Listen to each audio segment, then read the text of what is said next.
내 아버지 그 품 안에서 내 영혼은 안전합니다. 주 손길로 내 삶을 안으시니 그 평강이 나를 덮습니다. 내 아버지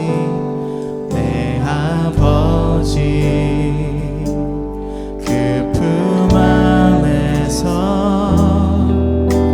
내 영혼은 안전합니다. 주 손길로 내 삶을 안으시니 그 평강이 나를 덮습니다. 비록 넘어지면 흔들리지만 주 내 안에 거하며 나를 붙드시니 내 생각을 주께로 돌리고 주시는 평강의 옷을 입습니다. 속 안에서 내 영혼 평안해 내 뜻보다 크신 주님의 계획 다 신뢰해 두려움 다 내려놓고 주님만 의지해 주 안에서 내 영혼 안전합니다. 고백합니다. 내 아버지 그 품 안에서 내 영혼은 안전합니다. 주 손길로 내 삶을 안으시니 그 평강이 나를 덮습니다. 나 비록 넘어지면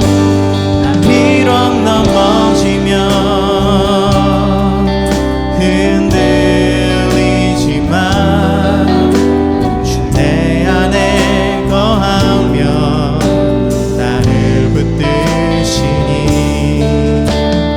내 생각을 주께로 돌리고 주시는 평강의 옷을 입습니다.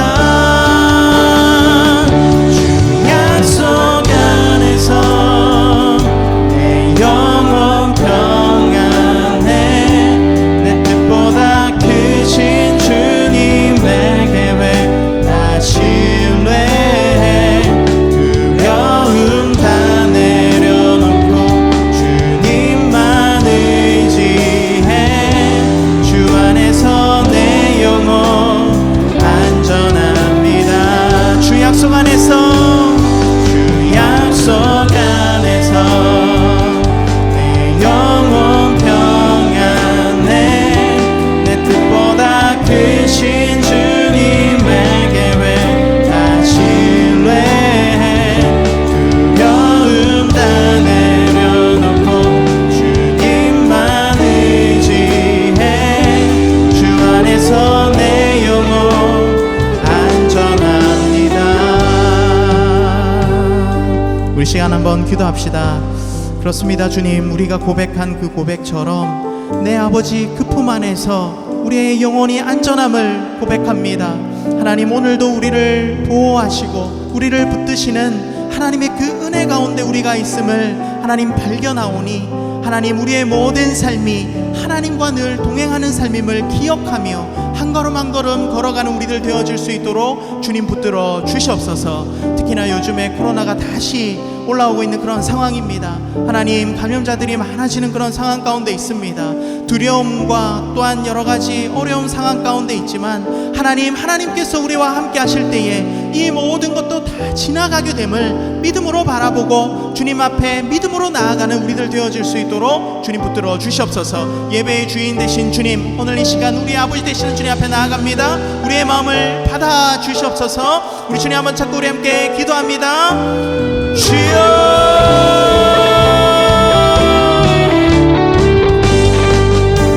그렇습니다. 주님, 나의 아버지 되시는 하나님 앞에 우리가 나아갑니다.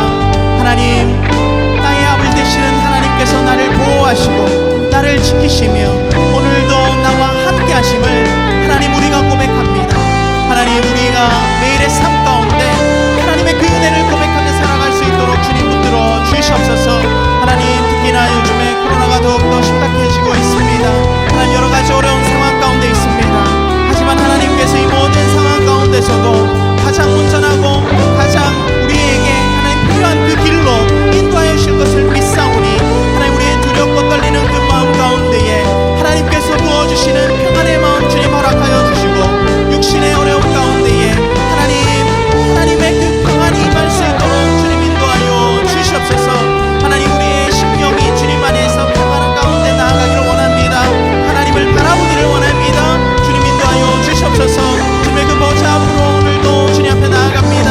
하나님, 주님 앞에 나아가는 모든 자마다 하나님을 만나게 하여 주시고 하나님, 우리의 마음이 주님을 향하게 하여 주시며 하나님께서 부어주시는 그 은혜가 하나님 모든 순간순간 경험되어질 수 있도록 주님 인도하여 주시옵소서. 마음을 다해 예배하고 마음을 다해 기도하게 하여 주시옵소서. 주여,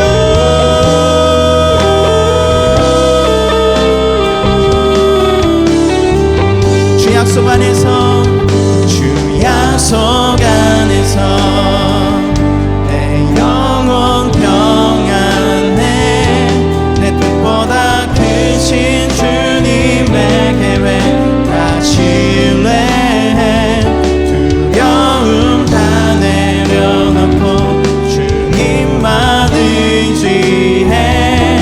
주 안에서 내 영혼 안전한. 우리 함께 한 번 더 고백합니다. 주 약속 안에서, 주 약속 안에서 내 영혼 평안해. 내 뜻보다 크신 주님의 계획 다 신뢰해. 두려움 다 내려놓고 주님만 의지해. 주 안에서 내 영혼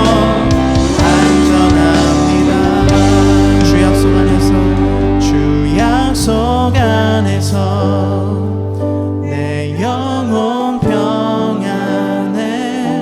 내 뜻보다 크신 주님의 계획 다 신뢰해. 두려움 다 내려놓고 주님만 의지해. 주 안에서 내 영혼 안전합니다.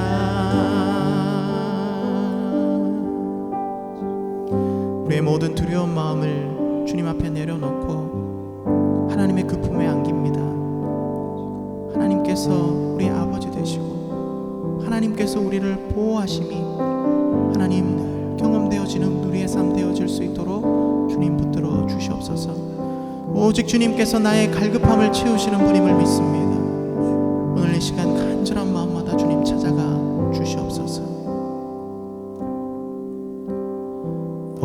오직 주님만 나의 맘에 갈급함 채우네. 오직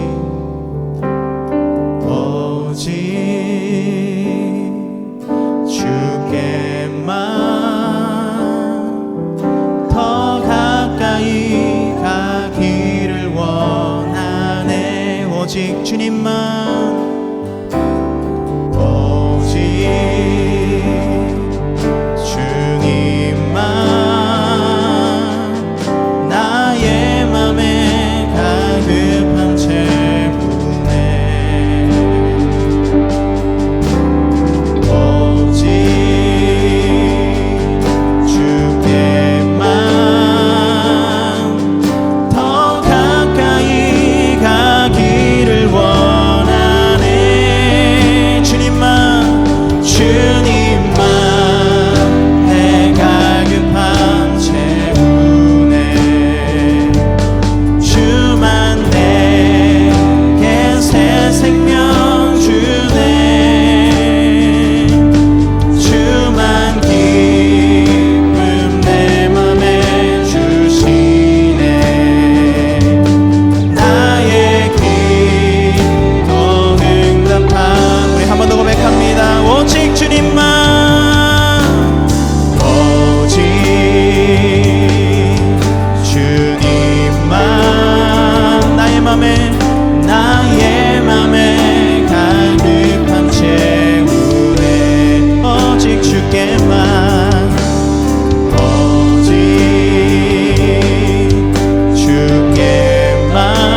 할렐루야, 감사합니다. 은혜로운 찬양으로 섬겨주신 우리 뉴노멀 처치 문준영 목사님과 성도님들께 진심으로 감사의 말씀을 드립니다.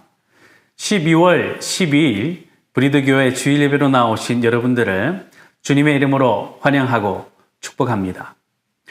오늘 우리에게 주시는 하나님의 말씀은 신약성경 마가복음 2장 16절부터 17절 말씀, 마가복음 2장 16절 17절입니다. 제가 읽습니다. 바리새인의 서기관들이 예수께서 주인 및 세리들과 함께 잡수시는 것을 보고 그의 제자들에게 이르되 어찌하여 세리 및 주인들과 함께 먹는가? 예수께서 들으시고 그들에게 이르시되 건강한 자에게는 의사가 쓸데없고 병든 자에게라야 쓸데있느니라. 나는 의인을 부르러 온 것이 아니요 죄인을 부르러 왔노라 하시니라. 아멘. 12월 한 달 동안에 예수 시리즈 설교를 하고 있습니다. 오늘은 그 두 번째 시간으로 예수, 울고 있는 인생의 생명줄이라는 제목으로 말씀 증거하겠습니다.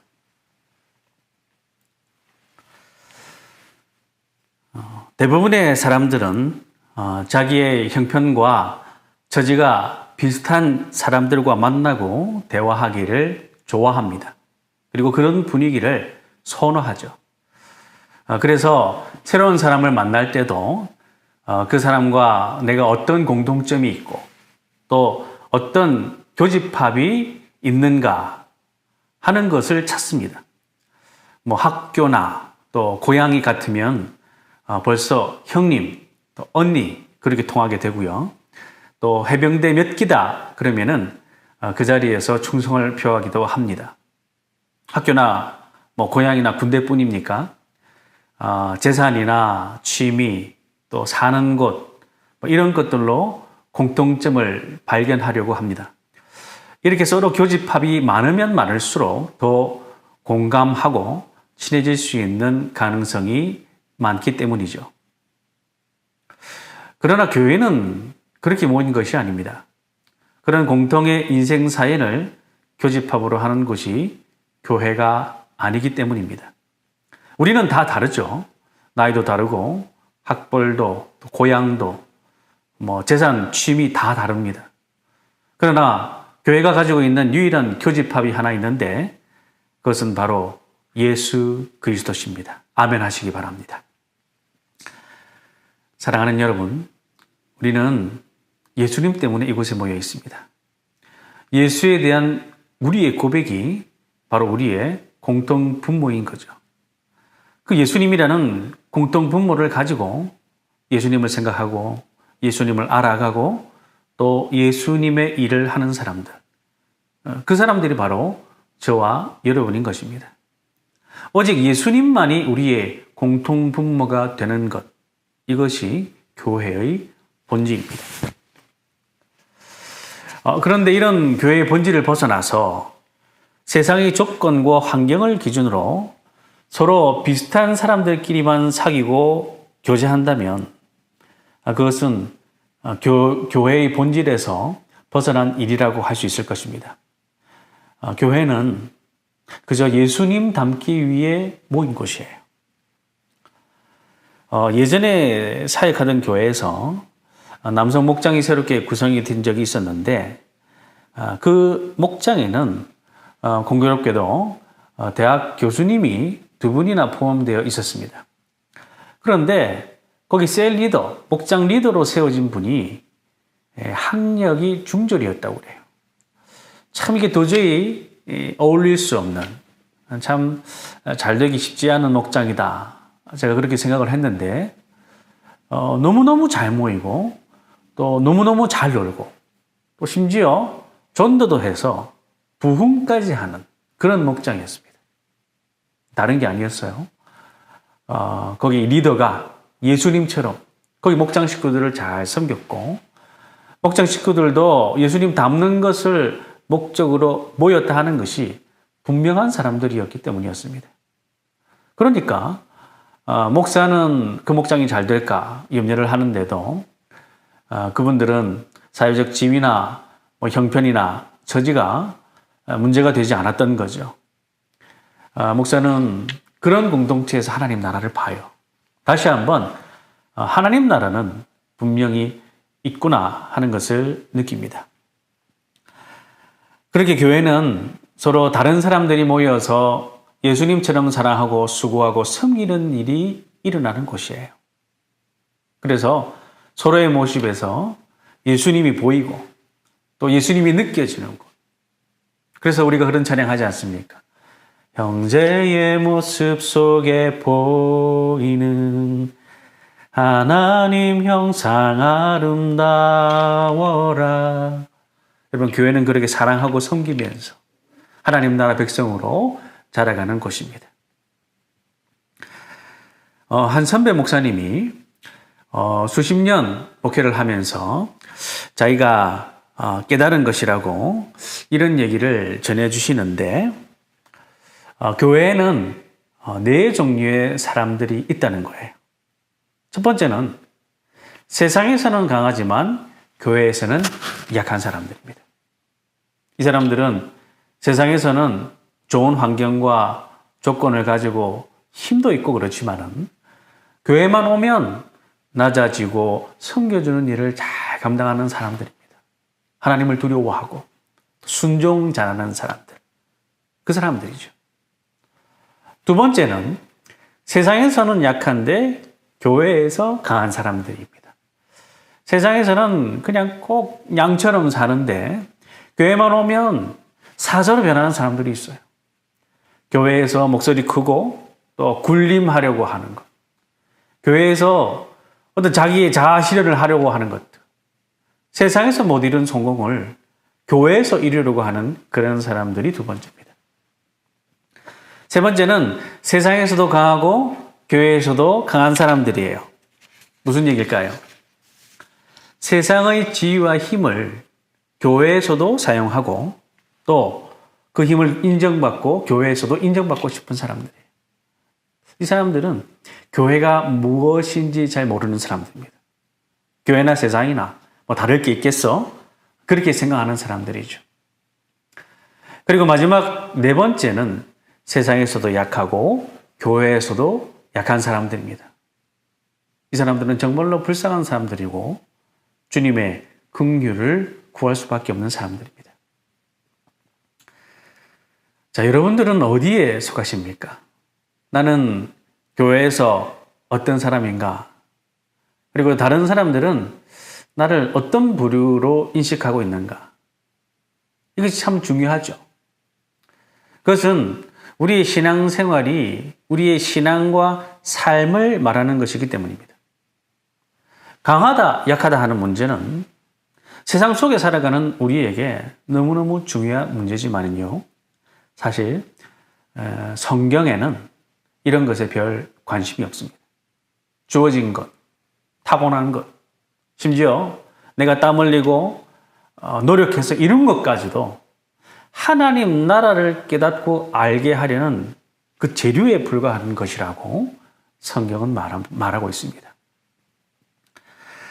인간은 강하고 높은 것을 지향하면서 살지만은 성경은 하나님 나라에서 그와 같은 것들은 아무것도 아니라고 말해요. 물론 우리는 성경이 말하는 것을 뭐 다 인정하기도 어렵고 뭐 다 이해하기도 어렵습니다만은 무엇보다 중요하고 분명한 것은 예수 그리스도로 인해서 구원받은 사람들에게는 공통적으로 스스로 약하다라고 하는 자각이 나타나게 된다는 거예요. 무슨 말입니까? 오늘 본문에서 예수님께 늘 비난과 책망을 당했던 사람들인 이 바리새인들은 참 아이러니하게도 세상에서 가장 똑똑하고 힘 있는 사람들이었어요. 더 나아가서 존경받는 사람들이었습니다.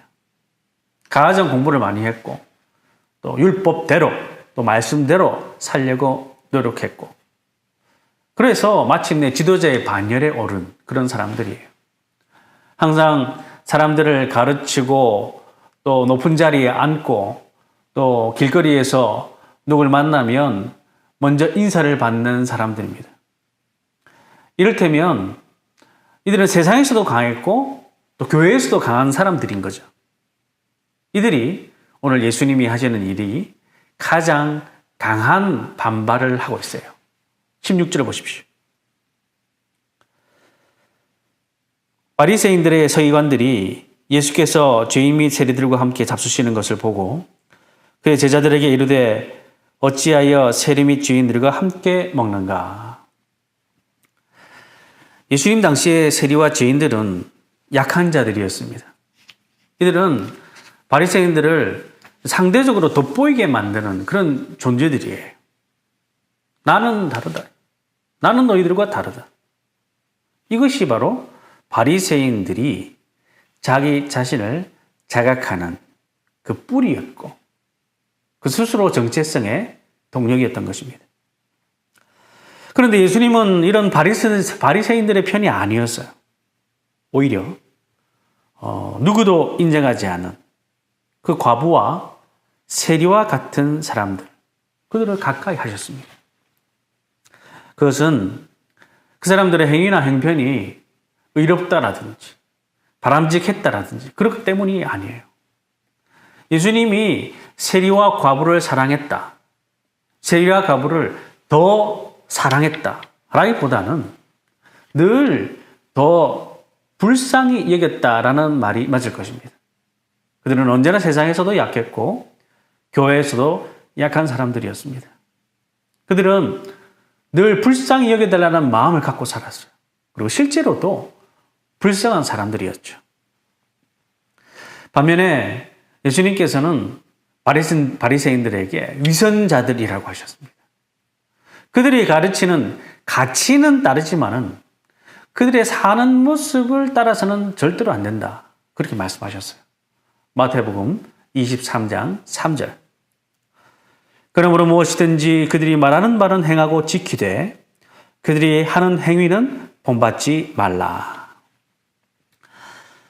바리새인들은 보이는 것과 보이지 않는 것, 다시 말해서 겉과 속이 달랐기 때문입니다. 겉과 속이 다른 것, 그 때문에 사실 우리 기독교인들이 욕을 많이 먹죠.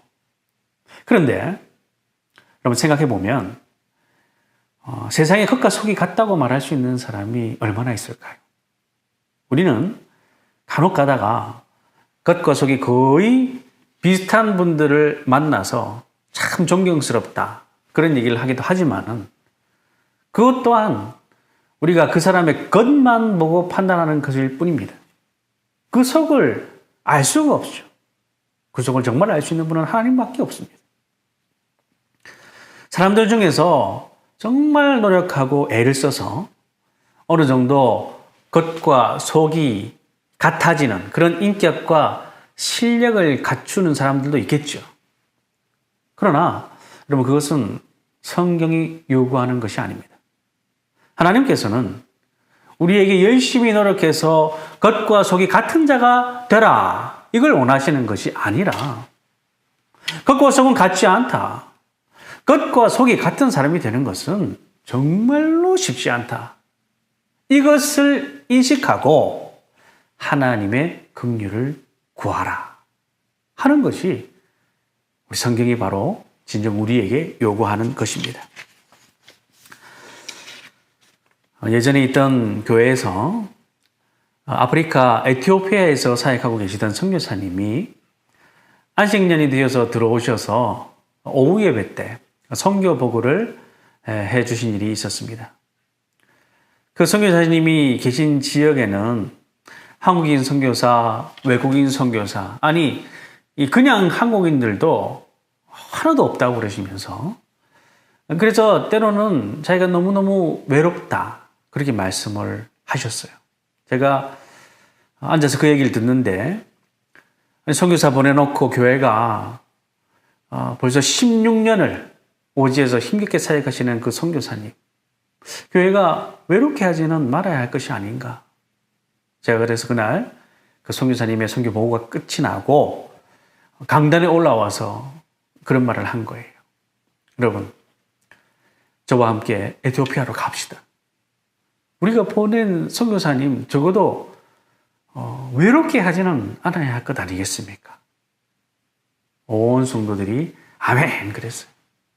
물론 아멘 하신 분들이 다 에티오피아에 가지는 않았습니다만은 그렇게 선교사님이 들려주는 그 선교 보고를 하나님의 음성으로 듣고 에티오피아로 가기로 결정을 한 거죠. 그리고 나서 2년이 지난 후에야 에티오피아에 가겠다는 그 약속을 지킬 수가 있었습니다. 대학 시절에 제가 농활에 참여한 적이 있었어요. 근데 그 농활에서 한 선배가 그런 얘기를 합니다. 자기가 매년 농활에 참여를 하는데 그 이유는 나중에 자기가 귀농을 하거나 농부가 되기 위한 것이 아니다. 나는 지금 하나님을 믿는 사람으로서 잘 살고 있는가? 그것을 깨닫기 위해서 오는 것이고 또 진정 예수님처럼 삶이 힘든 사람들의 형편을 조금이라도 몸으로 체험하기 위해서 매년 온다. 그렇게 말을 하는 거예요. 저도 이후에 봉사활동이나 단기 선교를 떠날 때면 항상 그 선배 말이 떠올랐습니다. 대한민국의 수도권 도심 한복판에서 평온한 가정을 이루고 편안하게 살면서 나는 과연 예수님의 가르침대로 살아갈 수가 있겠는가? 항상 그런 마음이 있어요. 물론 우리의 삶의 현장도 정말 치열한 전쟁터와 같지만은요. 꿈조차 꿀 수 없는 아이들이나 또 생사의 기로에선 사람들의 그 인생을 가늠하기라는 것은 정말 어려울 것입니다. 제가 에티오피아 가기 전까지 성도들과 함께 12주 선교 훈련을 받았는데 그 중에 3번의 전현직 선교사님의 강의를 들을 기회가 있었어요. 그런데 강사로 오셨던 선교사님 중에 한 분이 이런 말씀을 하십니다. 선교는 내가 선교하러 가는 그곳에 있는 사람들이 예배하기 위해 가는 것입니다. 예배하기 위해 가는 것입니다. 사랑하는 여러분, 선교라는 것은 단순히 어려운 사람들에게 재정적인, 물질적인, 또 물리적인 지원, 이것을 하는 것이 목적이 아니에요. 그것이 하나님께 예배하는 것이 되게 하기 위함입니다. 그래서 저는 그곳에서 선교사님과 함께 예배를 드렸고 분명히 하나님께서는 그 예배 가운데 함께 하셨습니다. 아멘 하십시오. 그런데 여러분, 제가 그곳 에티오피아 선교지에서 예배하면서 마음속으로 가장 많이 되뇌었던 말이 뭔지 아세요? 하나님, 저에게 긍휼이 필요합니다. 하나님, 이곳에 하나님의 긍휼이 필요합니다. 바로 이 말이었습니다. 여러분, 선교지에 가면 우리가 상상하는 예배는 도저히 드릴 수 없는 그런 상황일 때가 많습니다. 마이크도 없고 또 피아노도 없고 심지어는 움막 같은 곳에서 예배를 해야 할 때도 있는 거죠. 내가 할 수 있는 것이 없다. 하나님의 긍휼이 있어야 된다. 하나님께서는 우리의 예배 가운데서 이런 고백이 터져 나오기를 원하시는 거예요. 여러분, 이 코로나 시대에 지금 여러분의 예배 가운데 제일 필요한 게 뭘까요? 아니, 지금 이 예배 가운데 하나님께서 가장 바라시는 게 뭘까요? 집에서 소파에 앉아서 또 TV를 보면서 아니면 혼자 조그만 방 안에서 요만한 스마트폰 화면으로 예배를 드리면서 어떤 거룩하고 경건한 분위기가 없는 그런 가운데에서 예배하는 우리에게 무엇이 제일 중요할까요? 하나님, 나를 긍휼히 여겨 주옵소서. 나를 긍휼히 여겨 주옵소서. 여러분, 이런 마음 아니겠어요? 자, 우리 입을 열어 한번 따라합니다. 하나님, 나를 긍휼히 여기소서.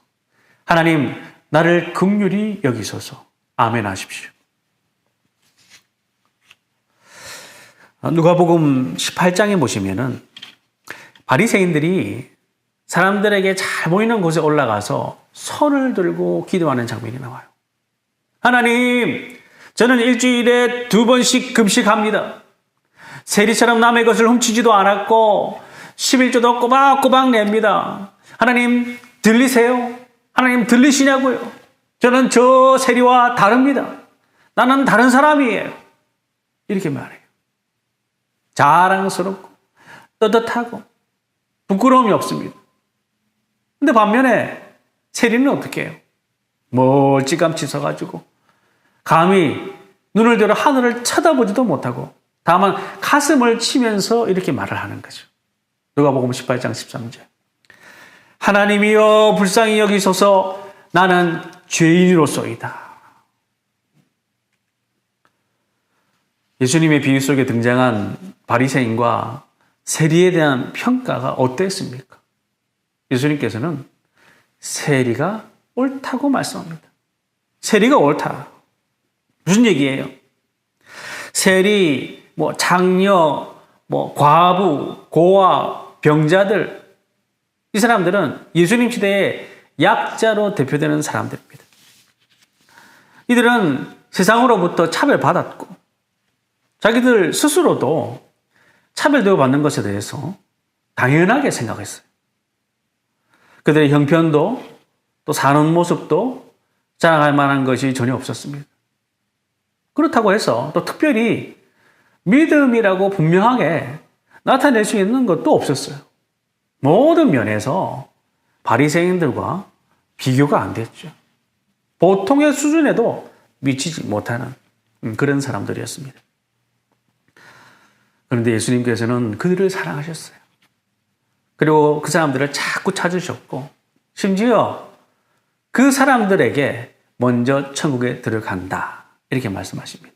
마태복음 21장 31절에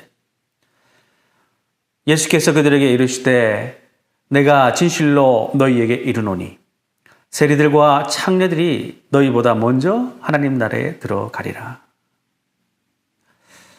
그럼 세리와 창녀들이 너희보다 먼저 천국에 들어간다. 이것이 아무리 성경 말씀이고 또 예수님 말씀이라도 여러분들 이 말에 아멘 그러기가 쉽지 않죠. 세리와 창녀들이 여러분보다 먼저 천국에 들어가요.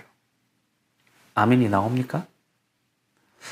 어떤 사람들은 예수님의 사랑이라고 하는 것은 너무 약자들에게 편중된 것이 아닌가. 좀 편협하다. 너무 그들만 인정한다. 그러면 잘 사는 사람들, 사회적으로 약자가 아닌 사람들은 다 예수님 관심 밖에 있는 사람들인가? 그건 역차별 아닌가? 그렇게 생각을 합니다. 생각만 하는 게 아니죠. 그렇게 말하는 사람들도 있어요. 우리는 세리나 창녀가 아니지만, 고아나 과부도 아니지만은, 이렇게 믿음으로 살려고 그래도 애를 쓰고 있는데, 왜 예수님은 그런 사람들 무시하고 폄하하는지. 내가 기독교를 좋아하고, 또 교회도 나오지만은, 이해가 잘 안 된다. 하는 사람들이 있습니다. 왜 똑같이 믿음으로 살려는 사람들이 그런 취급을 받아야 됩니까? 왜 세리와 창녀들이 하나님 나라에 먼저 들어가야 되는가? 여러분, 우리가 이 부분이 잘 이해되지 않는 이유는 다른 게 아니에요. 기독교의 믿음이라는 것에 관해서 오해를 하고 있기 때문입니다. 예수님이 말씀하시는 믿음은 할 수 있다, 하면 된다, 그런 긍정적이고 적극적인 사고방식 이런 걸 의미하는 게 아니에요. 긍정의 힘이라고 하는 책이 우리나라에서 크게 그냥 베스트셀러가 될 만큼 사실 우리는 그렇게 긍정의 힘을 믿음이라고 오해하는 사람들이 많아요. 많은 기독교인들이 하면 된다, 할 수 있다, 그것을 이제 믿음으로 생각하죠. 근데 예수님은 다른 말씀 하시는 거죠. 예수님께서는 이 세리들과 죄인들에게 나타나는 믿음, 이것과 같은 뜻으로 쓰이는 단어를 하나 말씀해 주시는데 그것이 뭔가 하니까 바로 긍휼이라고 하는 단어입니다.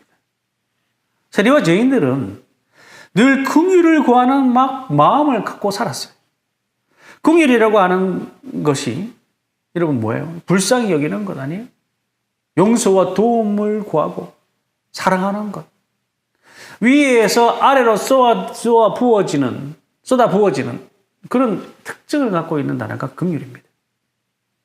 우리에게 믿음이 들어와서 나 자신이 죄인이라는 인식이 시작이 되면은 가장 먼저 나타나는 것이 바로 하나님의 긍휼을 구하는 거예요. 세리와 말했던 것 같은 거죠. 하나님이여 불쌍히 여기소서 나는 죄인이로소이다. 예수님이 지금 그런 말씀을 하는 거예요. 여러분, 죄인으로서의 인간의 가장 큰 특징은 자기 힘과 자기 자랑으로 존재한다는 것입니다.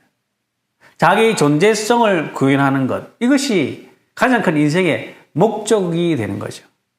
그리고 그런 인간은 타인에게 기대해 사는 것, 또 타인의 힘으로 사는 것, 또 도움을 받아 사는 것, 이런 것들을 부끄럽게 여기고 그런 인생들은 실패한 인생이라고 생각을 합니다. 그러나 여러분, 이런 생각들이 얼마나 비성경적이고 하나님이 기뻐하지 않는 삶의 태도인가 하는 것들을 사람들이 잘 몰라요. 여러분, 성도가 무엇입니까? 성도란 믿음이 선물로 주어진 사람들을 일컫는 말인데, 믿음이라는 것은 원래 인간이 결심하고 결단해서 갖는 것이 아니죠. 내가 오늘부터 믿어야지, 그래서 믿을 수 있게 되는 것이 아닙니다. 믿음의 원소유자는 하나님이시죠. 성도라 불리는 사람들은 하나님으로부터 믿음이 선물로 주어진 사람들인데, 그것을 성경이 이렇게 말을 하는 거예요. 에베소서 2장 8절에 너희는 그 은혜에 의하여 믿음으로 말미암아 구원을 받았으니 이것은 너희에게서 난 것이 아니요 하나님의 선물이라. 아멘. 다른 사람은 믿어지지 않는데 나는 믿어지는 거예요. 다른 사람은 들리지 않는데 나는 들리는 것입니다. 다른 사람은 마음에 들어가지 않는데 나는 그 말씀이 마음에 들어오는 것. 이것이 믿음이에요. 그것이 하나님의 선물이고 축복입니다. 그렇다면 그렇게 믿음이 선물로 주어진 사람들에게 가장 먼저 나타나는 현상이 뭘까요? 갑자기 막 마음이 기뻐지고 막 평안해지고 그런 걸까요? 아니면 갑자기 내가 아프던 게 막 낫고 병이 치료되는 걸까요? 한 번도 불러보지도 않았던 그런 찬송가가 막 좋아지고 성경책이 막 보고 싶어지는 그런 걸까요? 여러분, 믿음을 선물로 받은 사람들에게 가장 먼저 나타나는 현상은 바로 자신에 대한 올바른 자각입니다. 자신에 대한 올바른 자각. 무슨 말입니까? 나는 죄인입니다. 그런데 이 죄를 씻을 길이 없습니다. 오직 이 죄를 씻고 구원받을 길은 예수님을 믿는 것밖에 없습니다. 그것이 하나님의 은혜고 하나님만이 주실 수 있는 은혜입니다. 라고 하는 것. 이것이 바로 믿음이 있는 사람에게서 나타나는 현상이라는 거죠. 여러분에게 그런 현상이 있습니까? 아니, 그런 현상이 있었습니까? 이것이야말로 하나님의 긍휼로만 주어지는 것이다. 이것이 믿음의 뜻이고, 그래서 믿음이 주어진 사람들에게 제일 먼저 하나님의 긍휼을 구하는 일이 나타나는 거예요. 하나님, 나를 불쌍히 여겨 주옵소서. 구원받은 성도들에게는 여러분, 이 고백이 필연적으로 나타나게 되었다 이 말이죠. 나를 불쌍히 여겨 주옵소서. 나를 불쌍히 여겨 주옵소서. 그래서 오늘 예수님 뭐라고 말씀하십니까? 17절. 예수께서 들으시고 그들에게 이르시되 건강한 자에게는 의사가 쓸데없고 병든 자에게라야 쓸데있느니라. 나는 의인을 부르러 온 것이 아니요 죄인을 부르러 왔노라 하시니. 아멘. 자, 그런데 여러분, 우리가 잘 아는 구절이죠. 근데 이 구절에 병행 구절인 마태복음 9장에 보면은 여러분, 이 구절이 이렇게 나타나 있습니다. 마태복음 9장 12절부터 13절. 예수께서 들으시고 이르시되 건강한 자에게는 의사가 쓸데없고 병든 자에게라야 쓸데있느니라. 너희는 가서 내가 긍휼을 원하고 제사를 원하지 아니하노라 하신 뜻이 무엇인지 배우라. 나는 의인을 부르러 온 것이 아니요 죄인을 부르러 왔노라 하시니라. 아멘. 여러분 히브리어로 긍휼이라는 말과 여자의 자궁이라는 말은 어원이 같아요. 그래서 성경에 나타나는 이 긍휼이라는 말은 자궁 속에 이 어린 아기가 엄마에게 연결이 되어서 생명을 유지하는 것과 같은 것입니다. 다시 말해서 뱃속에 잉태된 아기가 엄마의 그 탯줄에 연결이 되어서 엄마라고 하는 절대 의존적 존재에 의지해서 살아야 하는 것처럼 하나님의 은혜가 없이는 한순간도 살 수 없다고 깨닫는 자에게 주어지는 하나님의 생명줄, 이것을 긍휼이라고 말하는 거죠. 성경은 하나님을 떠나서 살 수 없는 자로 창조된 존재가 자기 힘으로 살려는 모든 노력과 행위와 계획, 이거 다 죄라고 하는 거예요. 도둑질이나 살인이나 그것만이 죄가 아니라 하나님의 은혜로 하나님을 떠나서는 살 수 없는 존재가 자기 힘으로 살려고 하는 그런 모든 행위, 모든 노력, 모든 계획, 모든 생각, 이런 것들 다 죄라고 말하는 거죠. 여러분, 오늘도 제가 예수님이 말씀하신 이 선명한 복음을 여러분들에게 말씀하고 있는 거예요. 잘 들으시기 바랍니다. 그래서 여러분, 죄인이 뭐예요? 죄인은 긍휼을 구하지 못하는 사람이죠. 구원받지 못한 죄인은 그 생명줄이 엄마에게 연결된 그 줄이 끊어져 있기 때문에 성경에 모든 인간이 죄로 인해서 창조주에게서 떨어져 나갔다라고 말을 하는 것입니다. 엄마의 자궁에서 떨어져 나간 태아는 어떻게 되겠어요? 죽을 수밖에 없겠죠. 그렇게 이 생명줄이 떨어진 그 존재, 자기 힘으로 살려고 하는 모든 인간은 이미 죽었다 이야기하는 것입니다. 그리고 그 죽은 것들이 하는 행위는 어떠한 가치도 가질 수가 없어요. 아무리 높은 존재라고 할지라도, 아무리 위대한 일을 한다 할지라도, 아무리 많은 사람들에게 박수를 받는다 할지라도 죽은 존재가 하는 것은 가치가 없다고 하는 것. 여러분, 예수님이 그런 말씀을 하시는 것입니다. 그래서 죄에서 구원받은 자에게 반드시 자기 행위와 존재에 대한 부정이 터져 나오게 되어 있는 거죠. 하나님, 저에게는 하나님의 은혜가 없으면 나는 사라지는 먼지일 뿐이고, 하나님의 은혜가 주어지지 않으면 하나님, 나는 아무것도 아닙니다. 하나님, 저는 아무것도 아닙니다. 이 고백을 여러분 이해하시겠어요? 믿음을 선물로 받은 자들은 긍휼을 구하게 되는데, 여러분, 부족하고 연약해서 긍휼을 구하기도 하지만은 내가 뭐 귀하고 자랑스러운 일을 하고서도 긍휼을 구해요. 내 행위를 내 자랑으로 삼지 않게 해달라고 하는 것. 오히려 공을 세우고 착한 일을 하고 그러면서도 더 간절하게 하나님의 긍휼을 구하게 되는 것. 뭐 때문일까요?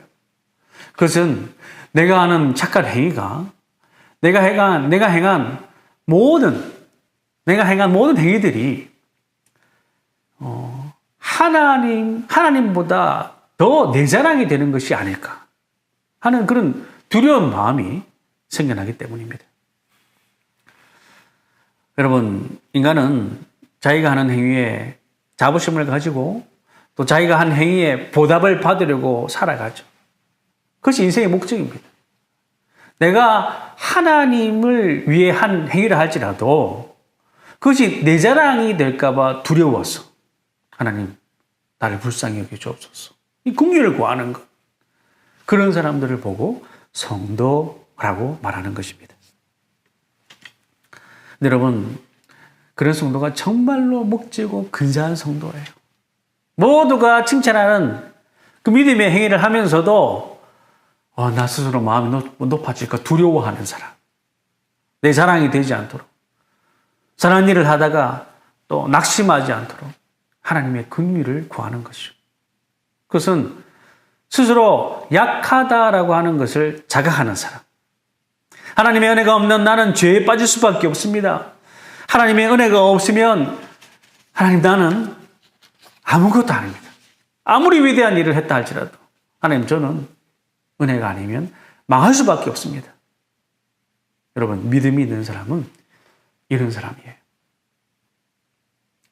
내가 성령 충만해서 하나님 내가 이제 평생 십자가를 지겠습니다. 결심을 하지만은 어느 순간에 우리 뜨거운 마음이 식어지는 것을 느끼죠.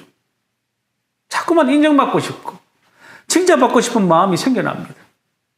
내가 행한 수고와 열심에 못 미치는 인간들에 대해서 막 전제하고 또 그들을 차별하는 마음이 자꾸 생겨나는 거예요.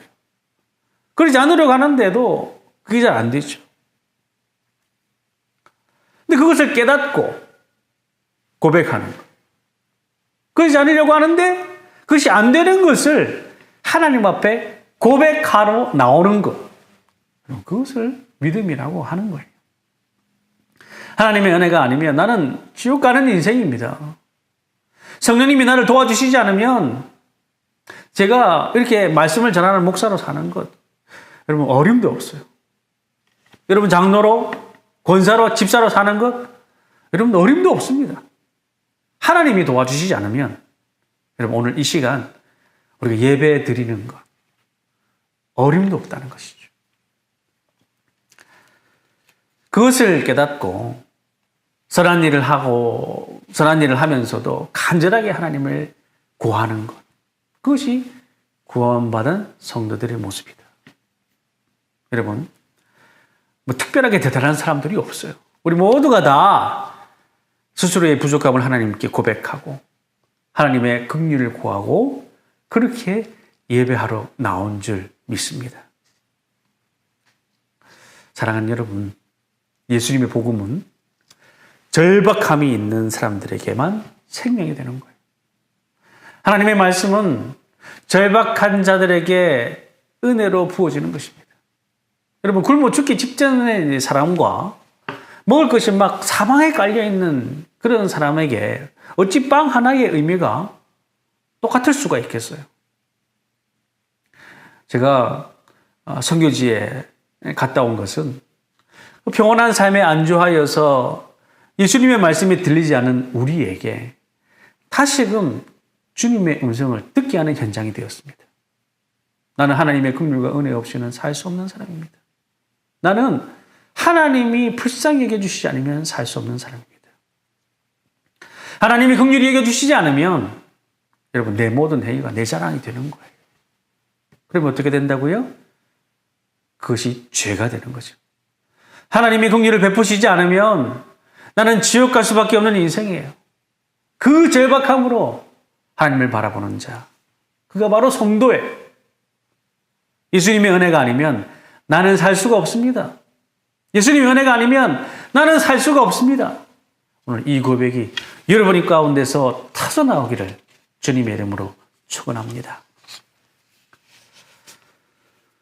믿음의 세월이 더 깊어가면 깊어갈수록 하나님의 긍휼을 구하고 자기 스스로 내면을 비워내는 것, 그것을 예수 믿는 과정이라고 말하는 거죠. 믿음의 세월이 더 하면 더해질수록 막 더 잘난 척하고 싶고 더 군림하고 싶고 더 목소리를 높이고 싶고 더 부유한 마음 들고 그런 것이 아니라 예수를 믿으면 믿을수록 나 스스로를 하나님의 긍휼을 구하고 자기 스스로 빈 그릇으로 만들어가는 것. 예수를 알면 알수록 내가 점점 더 없어지는 완전히 자기 부인이 되어서 마침내 은혜로 덮여진, 그래서 그 은혜로 천국에 들어가는 것. 여러분 이러한 믿음이 바로 여러분들의 믿음이 되기를 바랍니다. 오늘도 저는 이곳 위례 브리드교회 온라인 센터에서 긍휼을 구하는 예배를 드립니다. 그리고 지금 온라인으로 예배하고 있는 여러분의 그 현장도 긍휼이 넘치도록 부어지는 그런 예배 현장이 되길 원합니다. 우리가 예배하는 그곳에 하나님이 계시고 하나님은 구원의 역사를 베푸실 것입니다. 예배 가운데 절박한 심령으로 울고 하나님의 긍휼을 사모하는 자, 그 사람은 반드시 예배의 성공자가 될 것이고 그 사람이 바로 예수라는 생명줄을 붙잡는 자입니다. 모두 다 잘 될 거야. 괜찮아. 다 지나갈 거야. 이런 막연한 긍정이 아니라 절박함으로 하나님의 긍휼을 구하는 자에게 하나님께서는 반드시 천국의 삶을 선물로 주실 것입니다. 우리 다 그런 믿음을 소유하는 믿음의 성도들이 되기를 예수님의 이름으로 축원합니다. 아멘. 기도하겠습니다. 살아계신 하나님 아버지, 오늘도 우리는 예배합니다. 예배하면서 하나님의 긍휼을 구합니다. 하나님이시여, 제발 우리에게 긍휼을 베풀어 주시옵소서. 매일매일 불안한 가운데 살아가고 있는 저희들이지만 하나님, 내가 살아온 세월의 경험이 나를 안정되게 하지 못함을 압니다. 나의 실력과 풍성한 나의 소유가 내게 안정을 가져다 주지 못함을 압니다. 혹여 그것들이 주는 안정에 내 마음이 빼앗겼다 할지라도 하나님, 나 같은 죄인을 살리신 그 주님의 은혜, 울고 있는 나를 하나님 긍휼히 여겨 주시옵소서. 간절하고 절박한 심령으로 예배하고 기도하는 그런 인생이 되게 하여 주시옵소서. 건강한 자가 아니라 병든 자를 부르러 왔다. 의인이 아니라 죄인을 부르러 오셨다고 말씀하신 주님, 오늘 이 시간 하나님의 긍휼이 필요한 모든 연약한 자들에게 찾아오셔서 만나주시고 역사하여 주옵소서. 주님만이 우리의 소망이 되시고 반석이 되시며 나의 생명줄이 되시는 줄로 믿습니다. 살아계신 우리 주 예수 그리스도의 이름으로 기도드리옵나이다. 아멘.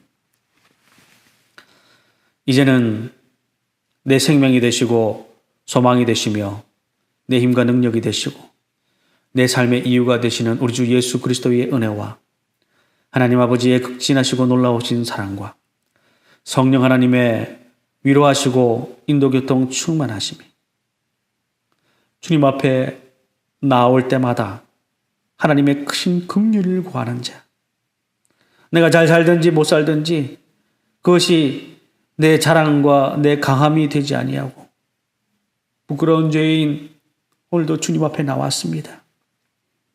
예수님 없이는 살 수 없습니다. 나를 긍휼히 여겨 주옵소서.